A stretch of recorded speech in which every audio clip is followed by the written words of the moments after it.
Hello, I'm the 10-minute English teacher. Let's get you exam ready. Today, we're revising A Christmas Carol by Charles Dickens with my Stave 4 revision quiz. Before we get going, don't forget to like and subscribe. There are plenty of things on the channel, summaries, guides to each stave to help you understand the novel like an expert.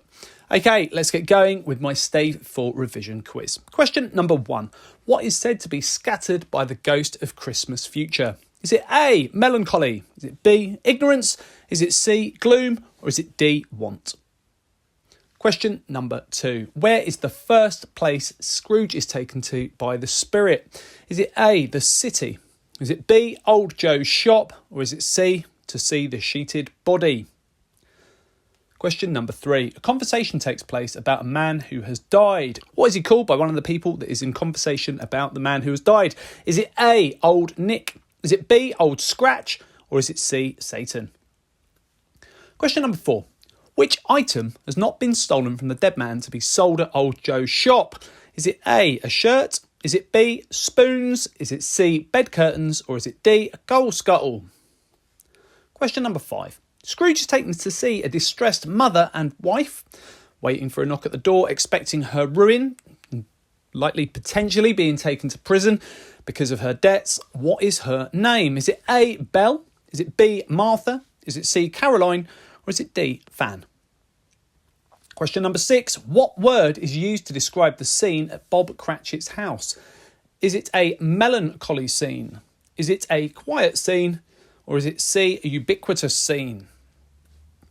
Question number 7. Which simile describes the Cratchit children in Stave 4 when we go and visit the Cratchits for a second time? Are they A, as quiet as mice, or are they B, as still as statues? Question number 8. Bob Cratchit has met Fred in the street, and Fred has noticed that Bob is looking distressed. That's because Tiny Tim has passed away. When Bob Cratchit speaks to his family, what is it that he hopes for from Fred? Is it A, something involving a job opportunity, or is it B, some money to support his family? Question number 9. After we've been to the Cratchit's house for that second visit, where is Scrooge then taken to? Is it A, back to his bedroom? Is it B, back to the streets to see Jacob Marley's ghost and the procession of ghosts that he is a part of? Or is it C, Scrooge is taken to a churchyard? And question number 10. Scrooge, at the end of Stave 4, begs for a second chance in order to live a different life. What is it that he says? Is it A, the ends will change if the courses be departed from? Or is it B, if the courses be departed from, the ends will change? Which is the correct quotation said by Scrooge? Okay, we've had 10 questions. We're going to review the answers and you will have some analysis from me to help you understand Stave 4, all the key moments, like an expert.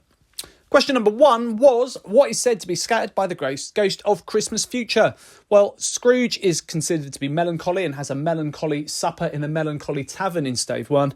Ignorance and want are the figures that come from the robes of the ghost of Christmas present. So the answer is gloom. This is a ghost that scatters gloom and mystery.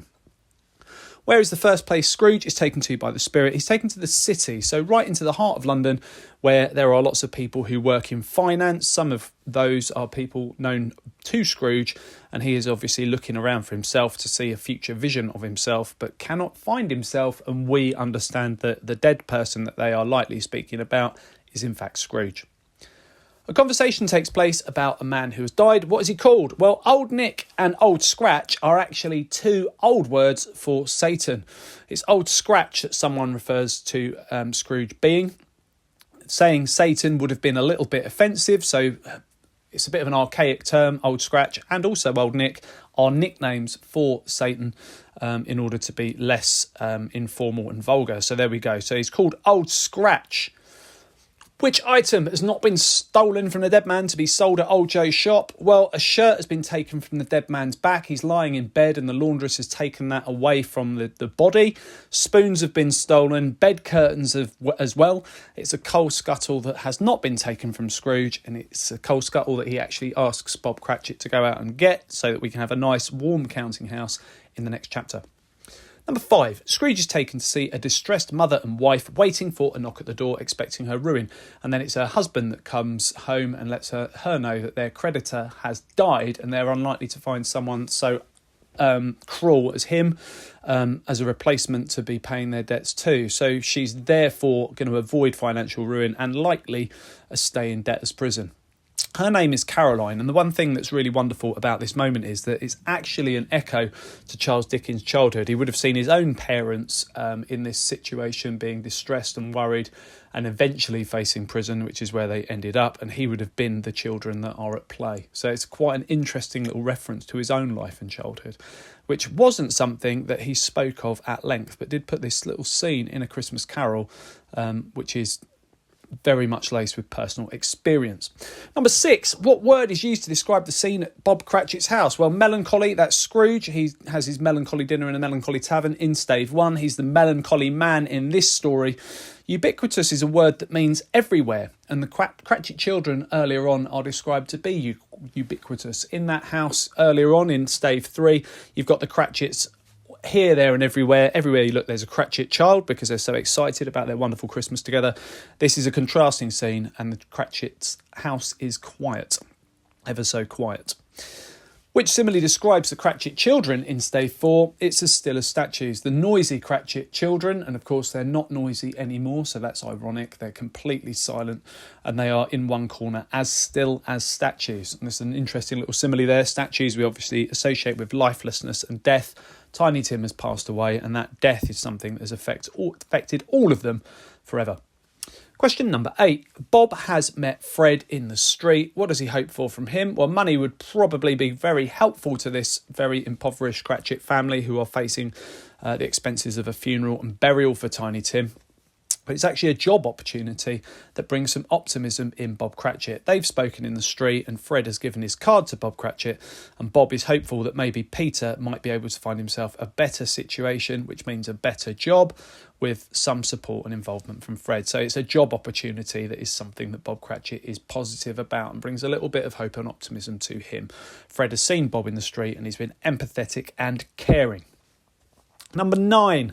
After the Cratchits, where is Scrooge taken to? Well, he ends up back in his bedroom after a wrestle with the hand of the Ghost of Christmas Future, or the Ghost of Christmas Yet to Come. This spirit is called both things, so if you're writing an essay, you can choose either. I'd just recommend you stick with one and use that all the way through your writing. Eventually ends up back in his bedroom after a wrestle with that ghost's hand, and that's where he wakes up the next day. Going back to the street to see Jacob Marley's ghost would be interesting. That's not what happens. We end up in a churchyard. It's a terrible, miserable place, and that's where Scrooge's graveside is. He's taken to read the name on the gravestone and realise that he was the man who passed away. Question number 10. Scrooge begs for a second chance. What is it that he says? He says, if the courses be departed from, the ends will change. It's a wonderful moment of realisation. The anagnorisis in the novel, if you want to use a very technical term. It's the moment where Scrooge comes to that big realisation about the error of his ways and is keen to change and live a different life. And it's also a wonderful didactic message for all of us. If you were Dickens' middle-class Victorian readers, you'd be thinking about the future of not only Tiny Tim, but society itself, and you'd be able to really evaluate your own values and seek that change that Scrooge wants for himself in order to live a better life. Okay, check out the other videos on my channel. I'll continue to add content. Feel free to ask something you'd like to see me cover in the comments section. Don't forget to like and subscribe and share, and keep revising.